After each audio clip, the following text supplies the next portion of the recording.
The idea is the reason why the world is so disorderly is because you've got now with the Cold War gone, you've got all these ethnic groups killing each other and so on. Well, as usual, it's always a good idea to start by asking about the facts. Whenever you hear anything said very confidently, the first thing that should come to mind is, wait a minute, is that true? My city is still breathing, but barely, it's true. Through buildings gone missing like teeth, the sidewalks are watching me think about you. Sparkled with broken glass, I'm back with scars to show. Back with the streets I know will never take me anywhere but here.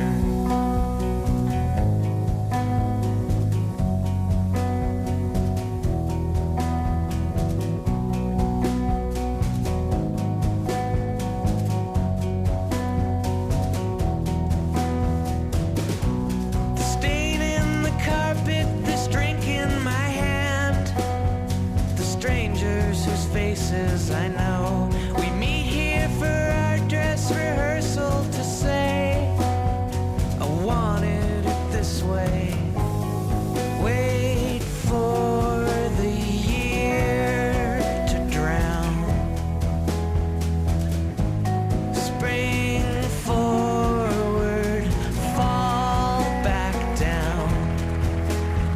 I'm trying not to wonder where you are.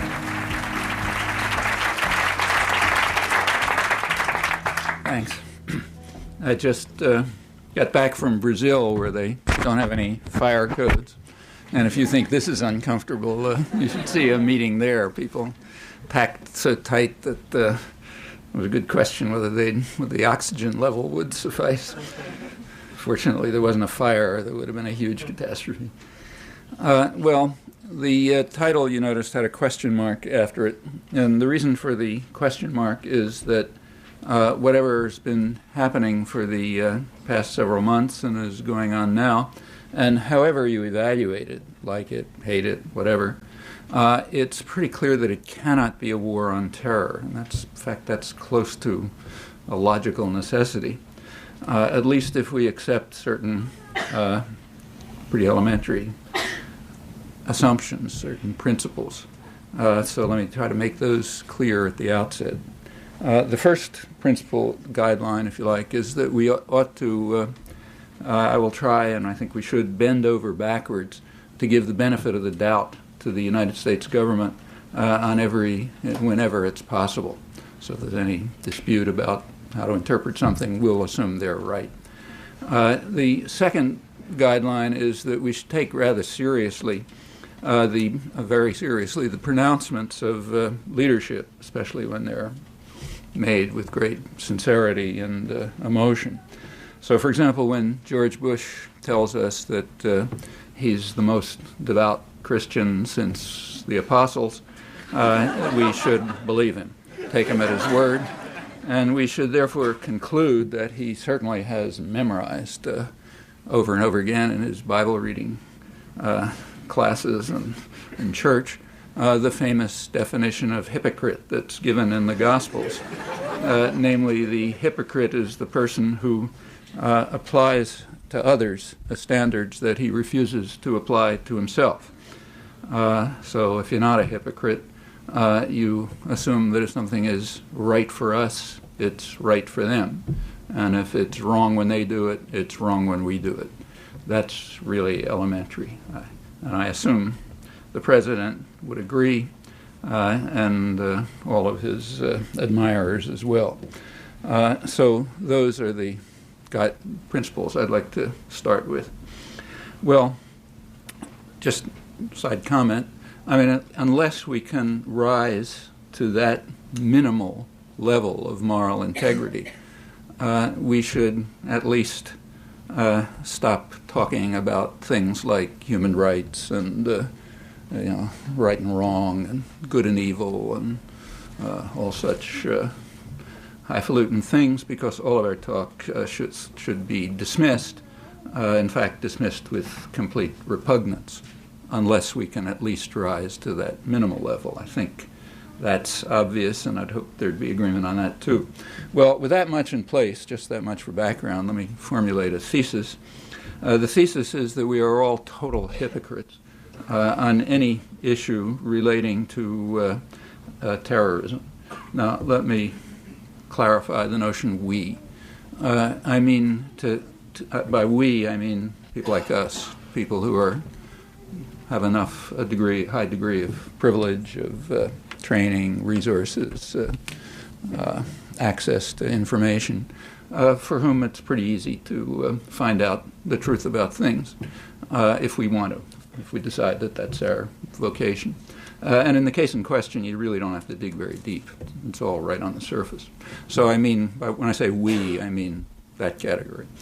And I definitely mean to include myself in we, because I've never proposed that our leaders be subjected to the kinds of punishment that I've recommended for enemies. So that's hypocrisy. In fact, if there are people who escape it, I really don't know them, haven't come across them. It's a very powerful culture. It's hard to escape its grasp. So that's thesis number one. We're all total hypocrites on the matter of, in the sense of the Gospels, on the matter of terrorism. The second thesis is stronger, namely that the first thesis is so obvious that it takes real effort to miss it. And in fact, I should go home right now because it is obvious. Nevertheless, let me continue and say why I think both theses are correct. Well, to begin with, what is terrorism? Got to say something about that. That's supposed to be a really tough question. Academic seminars and graduate philosophy programs and so on. Very vexing, complex question. However, in accordance with the guidelines that I mentioned, I think there's a simple answer. Namely, we just take the official U.S. definition of terrorism, since we're accepting the pronouncements of our leaders literally. So let's take their definition. In fact, that's what I've always done when I've been writing about terrorism for the last 20 years or so. Just accept the official definition. So, for example, a simple and important case is in a U.S. Army manual in 1984, which defines terrorism as the calculated use of violence or the threat of violence to attain goals that are political, religious, or ideological in nature. Well, that seems simple, appropriate. Particularly good choice because of the timing, 1984. 1984, you'll recall, was the time when the Reagan administration was waging a war against terrorism, particularly what they called state-supported international terrorism, a plague spread by depraved opponents of civilization itself in a return to barbarism in the modern age. Happen to be quoting George Shultz, who was the administration moderate. Another guideline is we'll keep to the moderates, not the extremists. So that's 1984. Reagan had come into office a couple of years earlier. His administration had immediately declared that the war against terrorism would be the focus of U.S. foreign policy, and they identified two regions as the source of this plague by depraved opponents of civilization itself, Central America and the Middle East. And there was quite wide agreement on that. So in 1985, for example, every year Associated Press has a poll of editors on the most important story of the year. And in 1985, the winner was Middle East terrorism. So they agreed. Right towards the end of that year, 1985, Shimon Peres, Israeli Prime Minister, came to Washington, and Reagan and Peres denounced the evil scourge of terrorism, referring to the Middle East. Scholarship and experts also agreed. There's a huge literature for the last 20 years on terrorism, particularly state-supported international terrorism. I don't have time to review it, but a good illustration, which I'll keep to, is the December 2001 issue of Current History, journal Current History, good, serious journal, It's called America at War. It includes leading historians, specialists, experts on terrorism. And they identified the 1980s as the era of state-supported, state-sponsored terror, agreeing with the Reagan administration. And I agree with that, too. I think it was the era of state-sponsored international terrorism. One leading author, Martha Crenshaw, says that in that era, the United States adopted a proactive stance to deter the plague. Mostly it's about the Middle East, but Central America is occasionally mentioned. For example, U.S. support from two authors, co-authors, from the Brookings Institution described the U.S. war against the U.S. Contra war against Nicaragua as a model for how to fight a war against terrorism. They say that that was a model for U.S. support for the Northern Alliance in the current phase of the war against terrorism. The seeds of contemporary terrorism, however, are much deeper. The major historian in the group points out, David Rapport, a leading academic specialist on terrorism, editor of the Journal of Terrorism, and so on. He points out that it goes back to the origins of modern terrorism, like Osama bin Laden. They go back to the early 1960s, when, I'm quoting him now, when Viet Cong terror against the American Goliath kindled the hopes that the Western heartland was vulnerable. I won't comment on that, but I'd like you to, just as an exercise, you might try to find a historical analog to that statement somewhere. I'll just leave it at that. The world also, and it's easy, without commenting, if you check through the scholarly literature, you'll find the same story all the time, virtually exceptionless.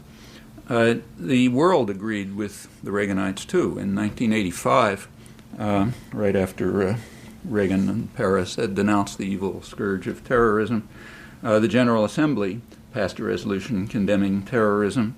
And in 1987, it passed a much stronger resolution and a much more explicit one denouncing terrorism in all its forms and calling on all states to do everything they can to fight against the plague and everything you like. It's true that that wasn't unanimous. There was one abstention, namely Honduras, and 2 votes against, the usual 2. They gave their reasons for voting against the major UN resolution on international terrorism. Namely, both states, the United States and Israel, pointed to the same paragraph as the reason for their negative votes.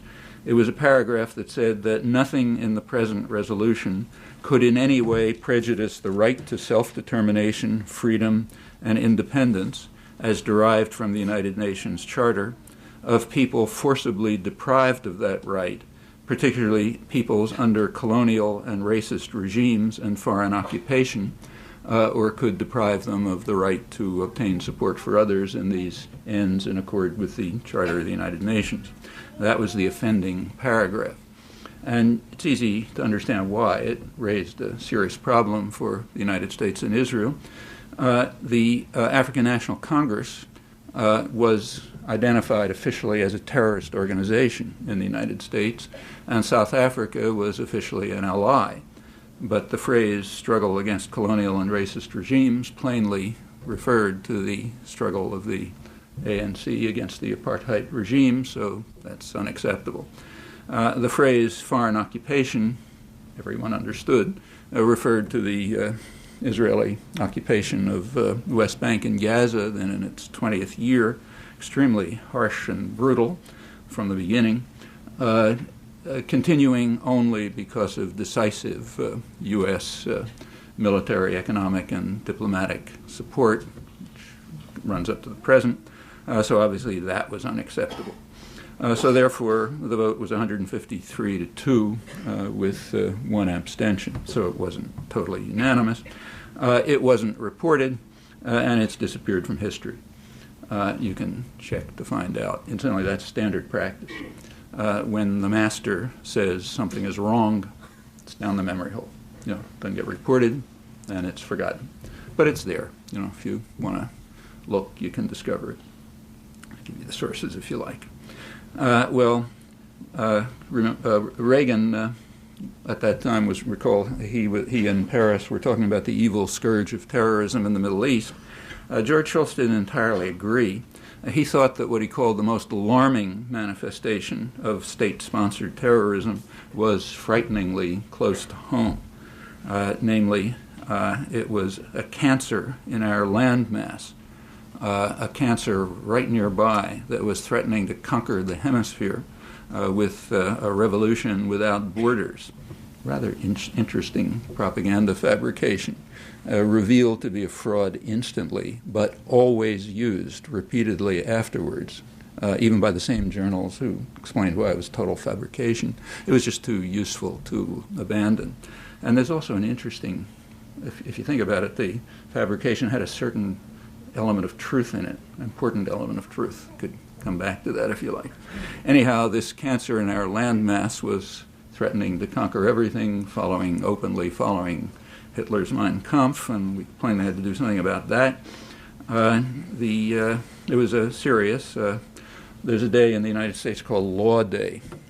Elsewhere in the world, it's called May Day, May 1st, a day for support of the struggles of American workers for an 8-hour day. But in the United States, it's a jingoist holiday called Law Day.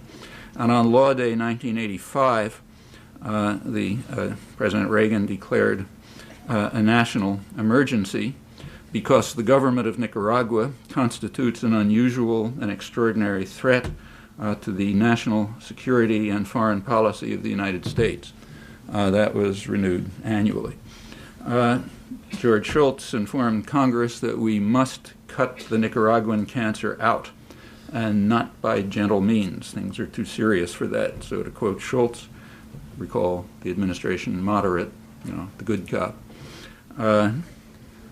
Quote Shultz, he said, "Negotiations are a euphemism for capitulation if the shadow of power is not cast across the bargaining table."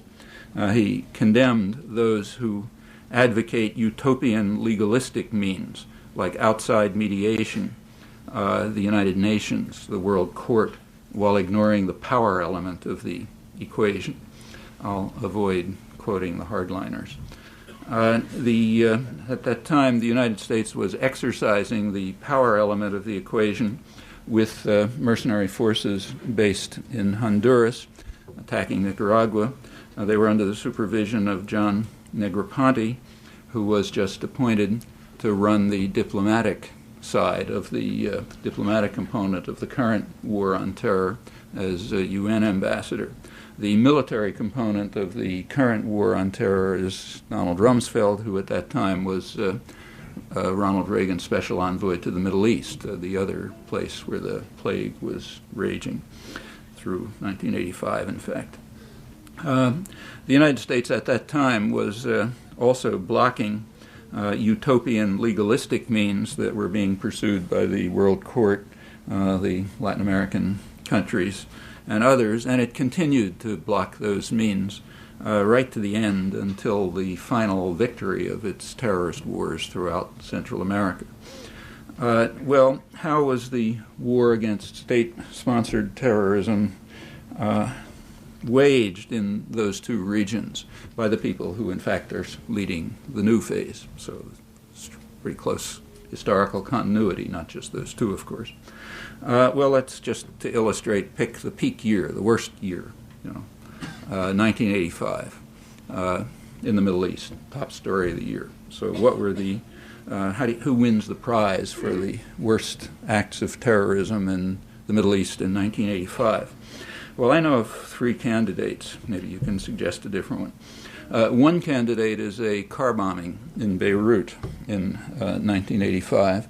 The car bombing was placed outside a mosque. The bomb was timed to go off when people were leaving to make sure you kill the maximum number of people. It, according to the Washington Post, killed 80 people, wounded over 250, mostly women and girls leaving the mosque, but it was a huge explosion, so it blew up the whole street, killed babies and beds and so on and so forth. The bomb was aimed at a Muslim sheikh who escaped. It was set off by the CIA in collaboration with British intelligence and Saudi intelligence, and specifically authorized by William Casey, according to Bob Woodward's History of Casey and the CIA. So that's a clear-cut example of international terrorism, very unambiguous, and I think it's one of the candidates for the prize for the peak year of 1985. Another candidate surely would be the so-called Iron Fist operations that Shimon Peres's government was carrying out in occupied southern Lebanon in March of 1985. The operations, this is southern Lebanon, which was under military occupation in violation of a Security Council order to leave, but with U.S. authorization, so this is irrelevant. The bombing, the Iron Fist operations were targeting what the High Command called terrorist villagers in southern Lebanon. Included many massacres, lots of atrocities, kidnapping of people for interrogation and taking them to Israel and so on. It reached new depths of calculated brutality and arbitrary murder, according to a Western diplomat familiar with the region who was observing. There was no pretense of self-defense. Rather, it was openly undertaken for political ends. It was conceded, it wasn't even argued. So that's a clear case of international terrorism, although here we might say that it's aggression. I'll call it just international terrorism, in line with the principle that we bend over backwards to give the United States the benefit of the doubt. Of course, this is a U.S. operation. Israel does it because they're given arms and aid and diplomatic support by the United States. So we'll decide to call this just international terrorism, not the much more serious war crime of aggression. The same, incidentally, was true of the much worse operations of 1982, when Israel invaded Lebanon, killed maybe 20,000 or so people. Again, crucial U.S. military and economic and diplomatic support. The U.S. had to veto a couple of Security Council resolutions to keep the slaughter going, provided the arms for it, and so on. So it's a U.S.-Israeli invasion, if we're honest. The goal of the invasion, I'll just quote the New York Times on that, the goal was to install a friendly regime in Lebanon and oust the PLO, which would help persuade Palestinians to accept Israeli rule in the West Bank and Gaza. That's actually accurate, and I have to compliment the New York Times in saying that. That was this January 24th. As far as I know, that's the first time in mainstream U.S. literature that anyone has dared to say what was absolutely common knowledge in Israel and in the dissident literature 20 years ago. I mean, I was writing this in 1983, just using Israeli sources. But it couldn't penetrate U.S. commentary. You might check and see. As far as I know, this is the first breakthrough. I'm not sure the reporter understood what he was saying. But anyway, he did say it. James Bennett, January 24th. Well, prize for James Bennett for telling the truth after 20 years. And it's true. And, of course, it's a textbook illustration, virtually textbook illustration of international terrorism. This time we have to bend over backwards pretty far to call it international terrorism because it's hard to say why this isn't overt aggression, the kind of action for which U.S. and Israeli leaders should be subjected to Nuremberg trials, real serious war crime. But again, let's keep to the guidelines and say it's only international terrorism. Well, that's the second example. The 85, I'll keep to the Iron Fist operations. Third, the only other example for 1985 that I know of took place a few days before Shimon Peres arrived in Washington to join Reagan in denouncing the evil scourge of terrorism. Shortly before that, Peres sent the Israeli Air Force to bomb Tunis, killing 75 people, civilians, torn to shreds with smart bombs. It was all rather accurately and graphically depicted by a highly respected Israeli reporter, Amnon Kapeliuk, in the Hebrew press in Israel, and corroborated by other sources. So the United States cooperated with that by withdrawing the Sixth Fleet so they didn't have to inform their ally Tunisia that the bombers were on their way, presumably getting refueled on the way. So that's a third candidate. I don't know of any other candidates that even come close to being candidates for. Incidentally, George Shultz, the moderate, immediately after the bombing, he telephoned the Israeli foreign minister to say that the United States had considerable sympathy for this operation, but he backed away from open support for massive international terrorism or maybe aggression when the Security Council unanimously condemned the attack as an act of armed aggression, the United States abstaining. Didn't want to vote against that. So those are the top three cases that win the prize for 1985, to my knowledge. And again, I'll assume that these are just international terrorism, so we're not calling for Nuremberg trials. Just more international terrorism by depraved opponents of civilization itself, and examples which are pretty hard to miss, remember, because this was the peak story of the year. International terrorism in the Middle East. Here's three perfect examples. In fact, the only three major examples that I know of. However, they aren't candidates. In fact, they're not even in the running. They're not competitors. The examples that are in the running are, for example, cited in the current history issue to which I referred, which does discuss 1985 and gives two examples of the evil scourge of terrorism, namely the hijacking of TWA 897, killing one American Navy diver, and the hijacking of the Achille Lauro, the boat, which led to the killing of Leon Klinghoffer, a crippled American, both surely terrorist atrocities. Those are the two examples that are in the running that are memorable, that count for international terrorism.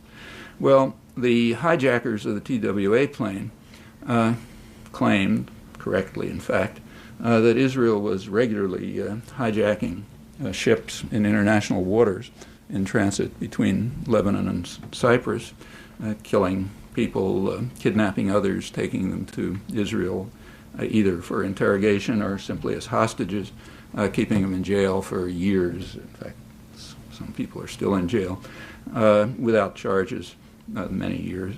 But that's all correct. Their charges are correct. But that doesn't justify the hijacking on the assumption, which I accept at least, that violence is not legitimate in retaliation against even worse atrocities or as preemption against future atrocities. Violence is not legitimate in such cases, so we can dismiss those claims, though they're in fact correct. And incidentally, the U.S.-Israeli hijackings, and remember, if Israel does it, we're doing it, those hijackings are also out of the historical record. I mean, occasionally you'll find a reference to them in the bottom column on something or other, but they're not part of the history of terrorism. The hijackers of the Achille Lauro claimed that this was retaliation for the bombing of Tunis a couple days earlier. Well, we dismiss that with contempt on the same principle, namely violence is not justified in retaliation or preemption. And assuming that we can rise to the level of, to the minimal moral level that I mentioned earlier, if we're not confirmed hypocrites, in other words, then some consequences follow about other acts of retaliation and preemption, but that's too obvious to talk about, so I'll just leave it to you to think about. Well, that's 1985, the peak year of international terrorism in the Middle East. It's a research project. You might see if I left out anything that is a competitor for the prize. I'm not aware of it. And none are mentioned in the literature on terrorism. And notice that, as I said at the beginning, you don't really have to work very hard to see these things. You have to work very hard not to see them. It takes a really good education to miss this. Think about it and see. 1985 was, of course, not the first or the last act of international terrorism in the Middle East. There are many others, some of them quite important. For example, in 1975, Israel, meaning Israeli pilots with U.S. planes and U.S. support. In December 1975, they bombed the village in Lebanon, killing over 50 people. No pretext was offered, but everybody knew what the reason was. At that time, the UN Security Council was meeting to consider a resolution which was supported by the entire world, with marginal exceptions, only one crucial exception, the United States, which vetoed the resolution, calling for a diplomatic settlement of the Israel-Palestine conflict, incorporating UN 242 and all of its wording, the main resolution, security and territorial integrity and all those nice things on the internationally recognized border.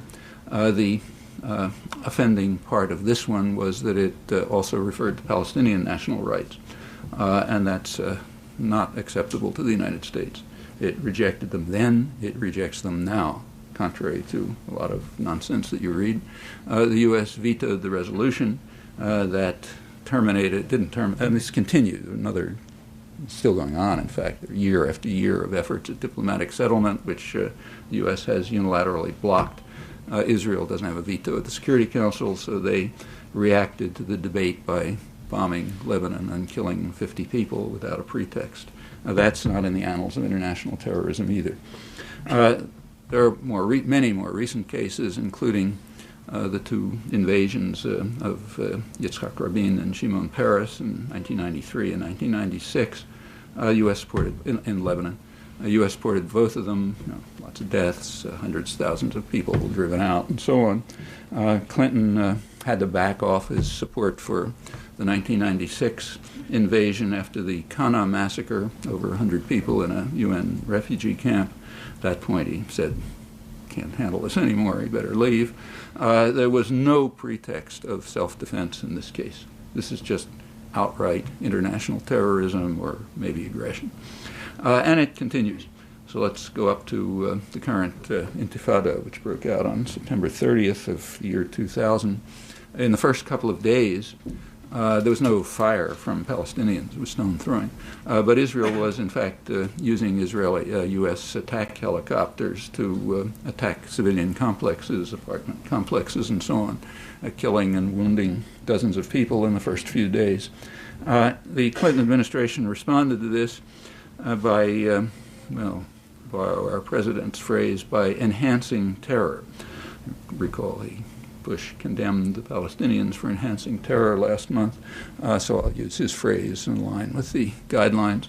The Clinton administration committed itself to enhancing terror by making, on October 3rd, by making a deal for the biggest shipment in a decade of military helicopters to Israel, and along with spare parts for the Apache attack helicopters that had been sent a couple of weeks earlier.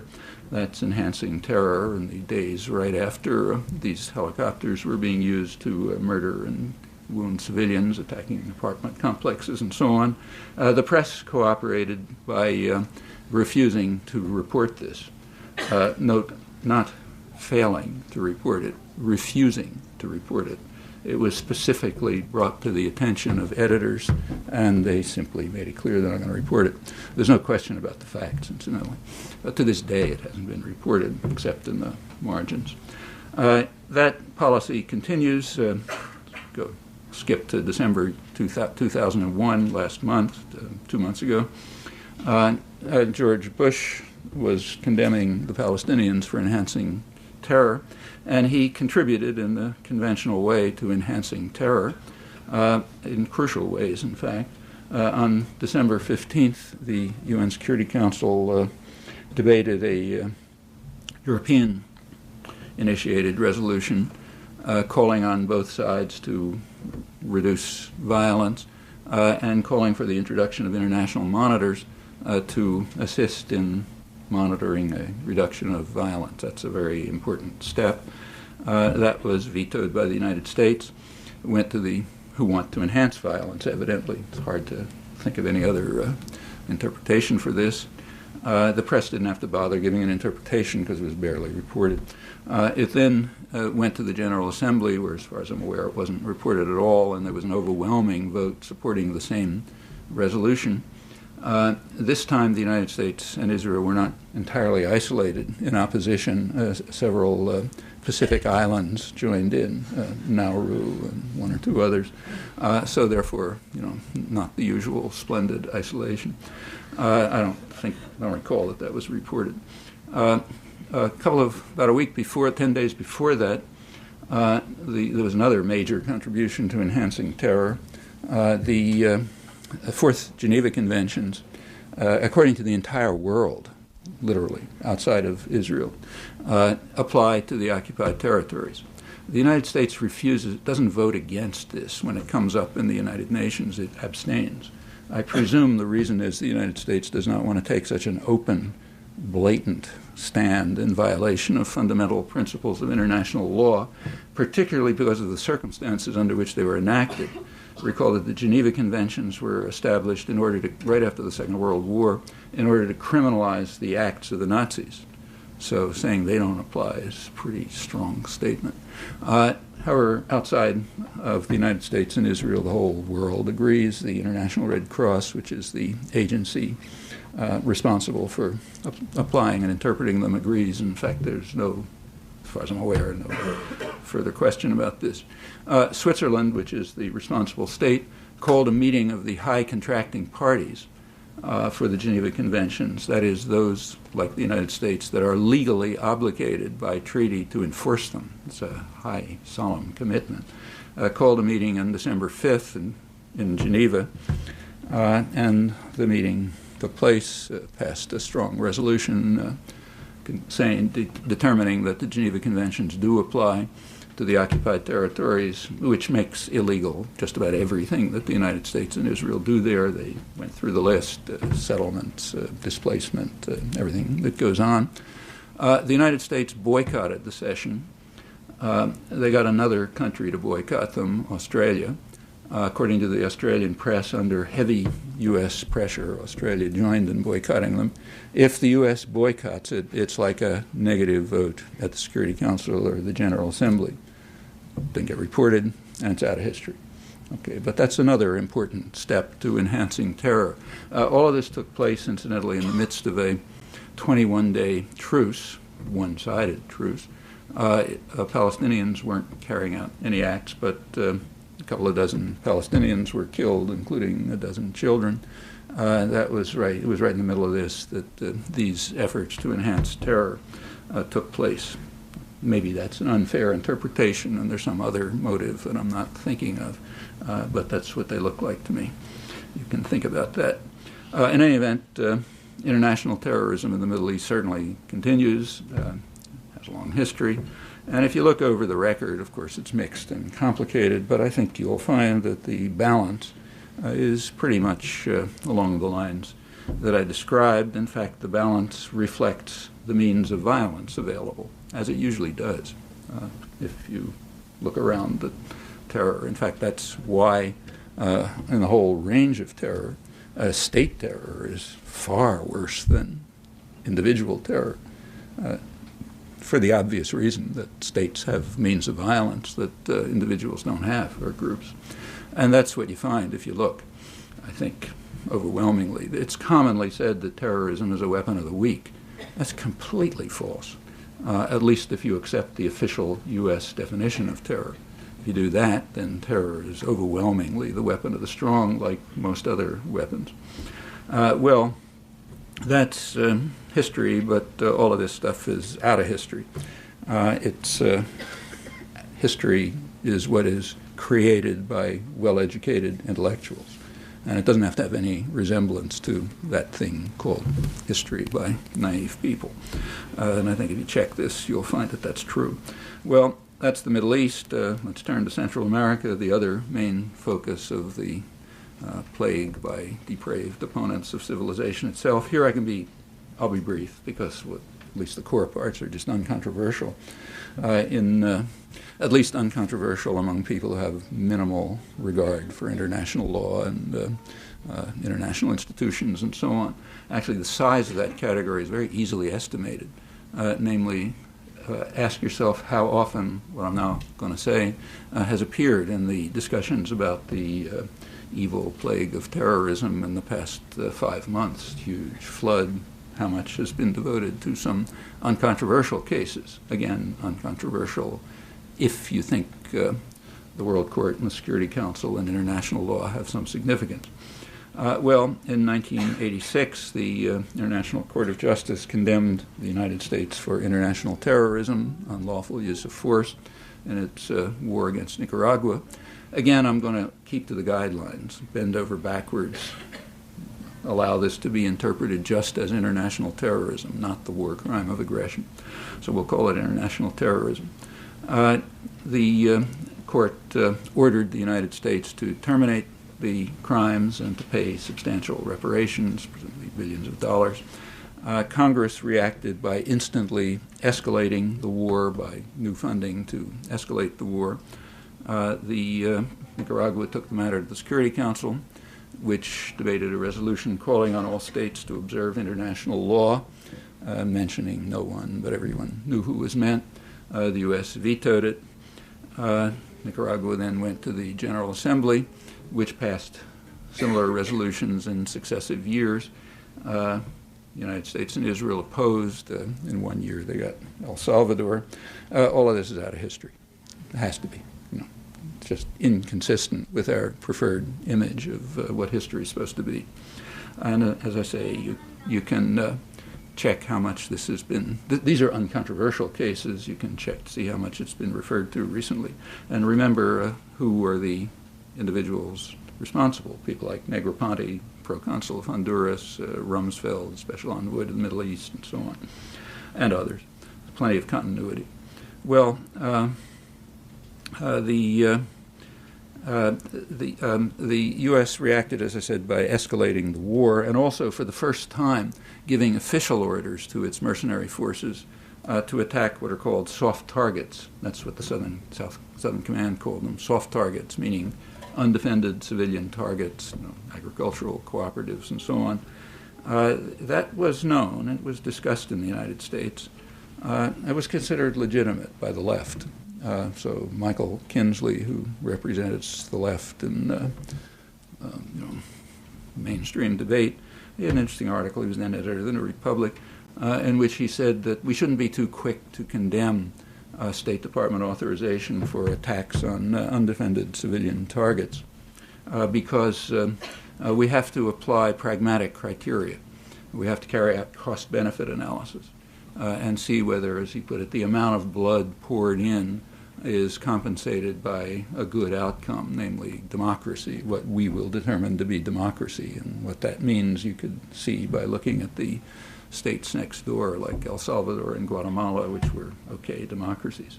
And if it passes our test, then it's okay. So, in other words, international terrorism is fine, assuming it meets pragmatic criteria, and now across the spectrum, left to right, among we, that is, educated, privileged intellectuals, not the population, of course. In Nicaragua, the population had an army to defend it. It was bad enough. I mean, tens of thousands of people killed, the country practically devastated, may never recover, but it had an army to defend it. In El Salvador and Guatemala, that wasn't true. The army was the state terrorists, the U.S.-supported state terrorists. They were the army. There was nobody to defend the population. And in fact, the atrocities were far worse. Also, they're not a state, so they couldn't go to the World Court and the Security Council to follow legal means, of course, without any effect, because we, people like us, have determined that the world is going to be ruled by force, not by law. And since we have the power, as long as we determine that, a state that tries to follow the legitimate means of responding to international terrorism has nothing to do. But that's our choice, nobody else's choice. You can't blame anyone else on that for that.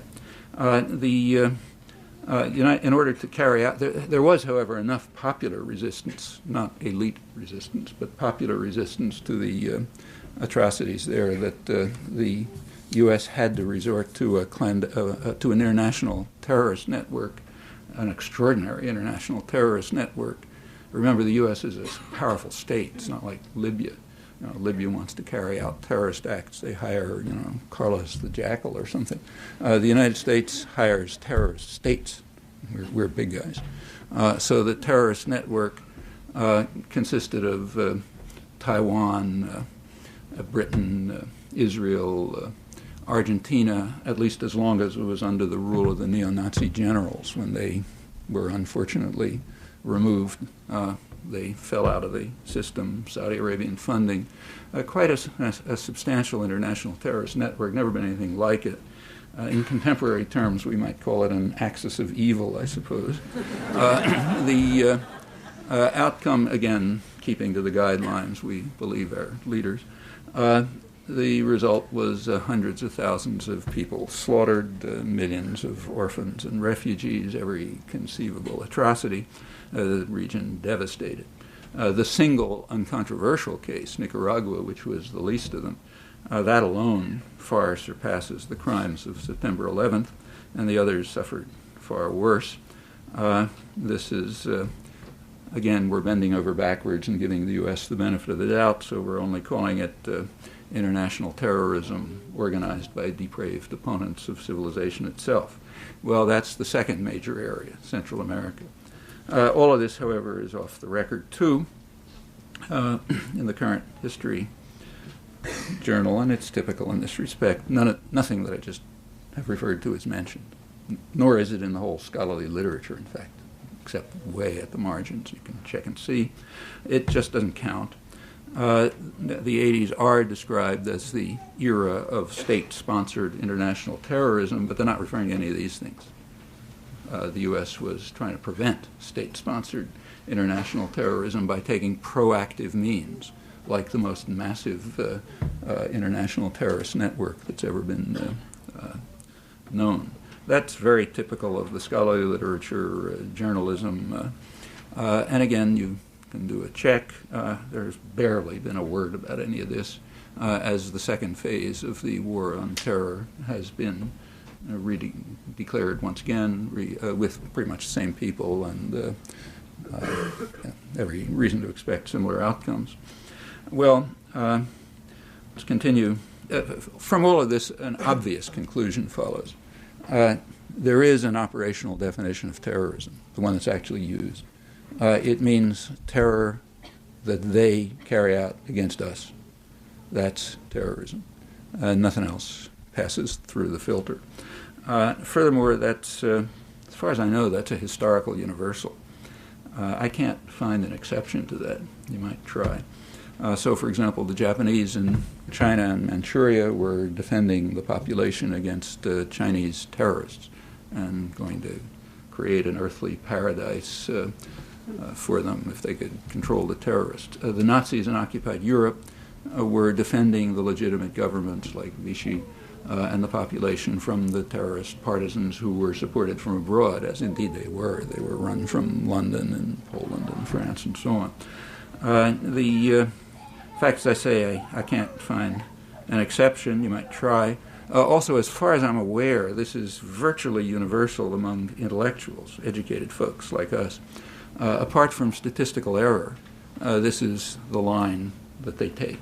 Now, it doesn't look that way in history, but you have to remember who writes history. That ought to leave you with a little bit of skepticism. If you look at actual history, not the one that's written, I think you'll find that this is the case, and I could even maybe suggest it as a research topic to some enterprising graduate student who aspires to a career as a taxi driver. Just to continue to the present, let's just take the last couple of months. September 11th was a perfectly clear example of international terrorism. No controversy about that, so we don't have to waste time on it. What about the reaction? Well, it turns out the reaction is also an uncontroversial case of international terrorism. Again, let's keep to the guidelines. We'll just listen to what our leaders say. So on October 11th, President Bush announced to the Afghan people that we will keep bombing you until you hand over people who we suspect of terrorist acts, although we refuse to provide any evidence and we refuse to enter into negotiations for extradition and transfer. Clear case of international terrorism. On October 28th, the British counterpart, Admiral Sir Michael Boyce, who's the chief of the British Defence Staff, took it a step further. 3 weeks after, you have to remember, getting rid of the Taliban regime was not a war aim. That was an afterthought.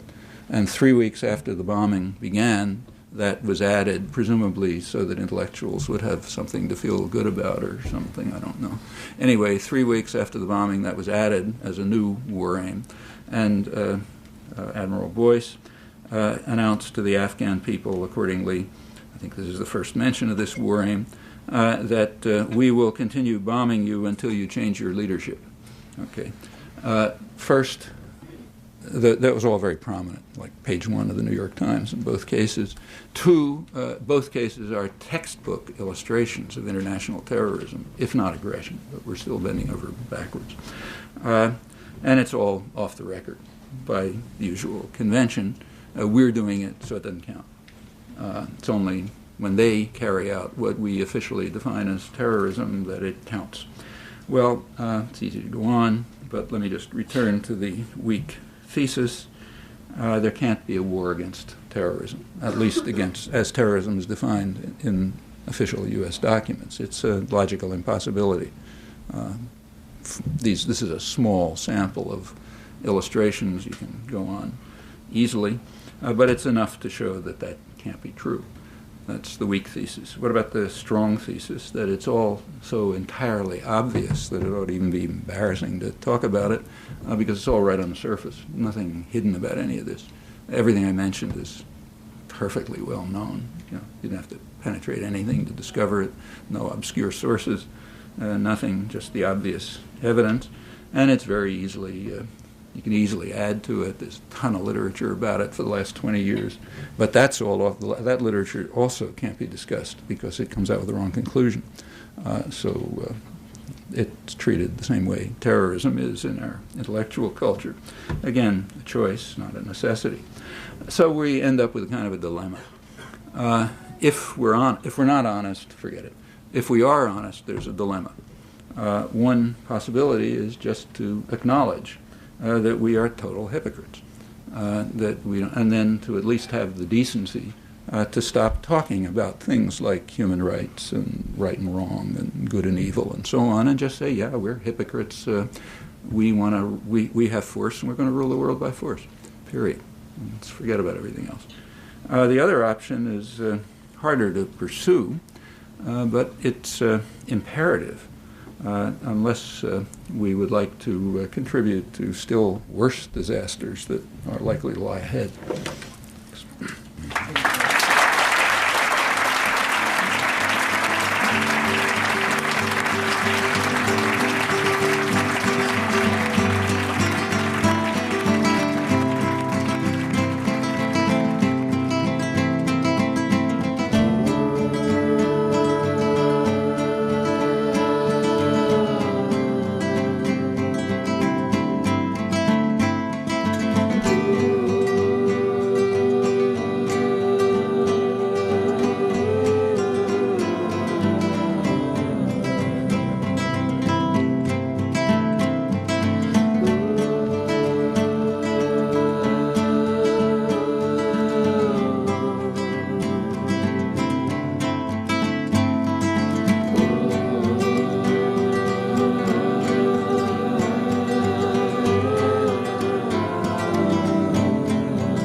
too short.